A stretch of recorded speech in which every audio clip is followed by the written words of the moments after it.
आज आपण निवेदन दिलंय काय विषय? शासकीय वैद्यकीय महाविद्यालय व रुग्णालय या ठिकाणी मागच्या महिन्यात 357 सरळ सेवेची भरती करण्यात आली। त्यामध्ये जे नियुक्त केलेले उमेदवार आहे त्यांचं उच्च शिक्षण असल्यामुळे त्यांचं म्हणणं असं आहे की आम्ही वर्ग 4चे कामं करणार नाही, ज्यामुळे ते आमचे जुने कर्मचारी ज्यांना 10 वर्ष 15 वर्ष झाले अशा कर्मचाऱ्यांना वारंवार त्रास होऊ लागला आणि त्यांच्या आरोग्यावर परिणाम होऊ लागले। आपण आज काही अधिष्ठाची आपली काही चर्चा झाली त्याच्याने आपल्याला काय मान्य अधिष्ठाता साहेबांना आम्ही निवेदन देणार होतो, पण मान्य अधिष्ठाता साहेबांची प्रकृती खालीवली झालेली आहे, त्यांची तब्येतीमध्ये थोडंसं खराब आहे, तर त्यामुळे ते आज येऊ शकले नाही। त्यामुळे आम्ही डॉक्टर गरकल सर आहे उपअधिष्ठाता त्यांना निवेदन देण्यात आलेलं आहे। आज आपण काम बंद आंदोलन केलंय?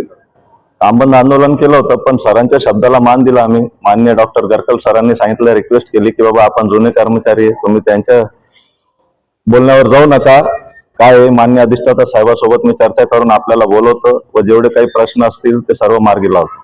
किती कर्मचारी आज काम बंद आंदोलनामध्ये सहभागी झाले? आज 150 ते 200 कर्मचारी काम बंद आंदोलन मध्ये सहभागी झाले। आपल्याला असं वाटत नाही का आपण काम बंद आंदोलन केल्यामुळे याचा रुग्णसेवेवर परिणाम होतो आणि आपण रुग्णाला वेठीस धरताय? याचा आम्हाला खेद वाटतं की रुग्णांच्या वर परिणाम होत आहे, पण आम्हालाही आमचं कुठंतरी आरोग्याचा प्रश्न निर्माण होते, त्यासाठी आम्हाला हे प्रश्न म्हणजे हे पाऊल उचलावं लागतं।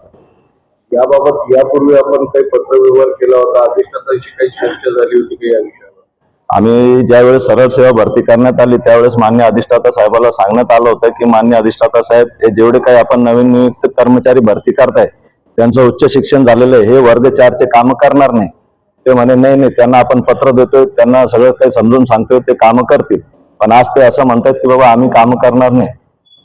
आपल्या मागण्यांचा जर सकारात्मक विचार नाही झाला तर आपण काही ठोस पाऊल उचलणार आहात? मान्य अधिष्ठाता साहेबाला पत्र दिलं, त्याच्यात उल्लेख केलेला आहे की येणाऱ्या 8 दिवसामध्ये जर त्यांनी त्यांच्यावरती कारवाई नाही केली किंवा त्यांना सांगण्यात नाही आलं की बाबा तुम्ही जेवढे काही वर्ग 4चे काम आहे ते जर नाही केले तर तुम्हाला कामावरून काढण्यात येईल, अन्यथा आम्ही 8 दिवसानंतर एक मोठं आंदोलन या ठिकाणी उभं करणार आहे। आणि तसेच आपल्या माध्यमातून सांगण्यात येते की शासकीय वैद्यकीय महाविद्यालय रुग्णालय या ठिकाणी फक्त 2च, एक जमादार आणि एक नाईक हे पद शासनाकडून भरण्यात येते, पण या ठिकाणी मान्य अधिष्ठाता साहेबांची काही मनमानी कारभार या ठिकाणी चालू आहे, ज्यामुळे त्यांच्या हाताखाली 8 ते 10 जमादार या ठिकाणी नवीन नियुक्ती करण्यात आलेले आहे, जे फक्त त्यांना 4 वर्ष 3 वर्ष असे कर्मचारी।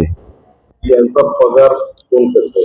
याचा पगार शासन करतंय। आणि आपल्या माध्यमातून अजून एक गोष्ट सांगतो की जे लाडपागेचे 165 लोक ज्यांना खरंच कामाची गरज आहे ते या ठिकाणी जर आले तर त्यांना सांगायची पण गरज नाही, ते बरोबर या ठिकाणी आपलं काम करतील। सरकारने आणि अधिष्ठाताने मोठा गाजावाजा करून लाडपागे समितीच्या काही कर्मचाऱ्यांना नियुक्तीपत्र वाटप केले।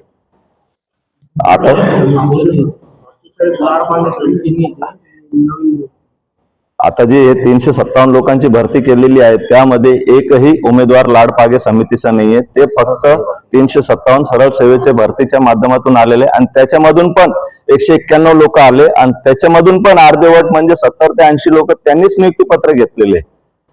या प्रकरणामध्ये वेळ प्रसंगी आपण न्यायालयीन लढाई लढणार आहात? आमची सगळी तयारी झालेली आहे आणि आमचं एकच म्हणणं आहे की जर यांच्याकडून कामं होत नसन तर जे बिचारे गरीब उमेदवार जे लाडपागेचे वेटिंगवर आहे त्या लोकांना कामावर रुजू करण्यात यावे, हीच आमची सर्वांच्या वतीने विनंती।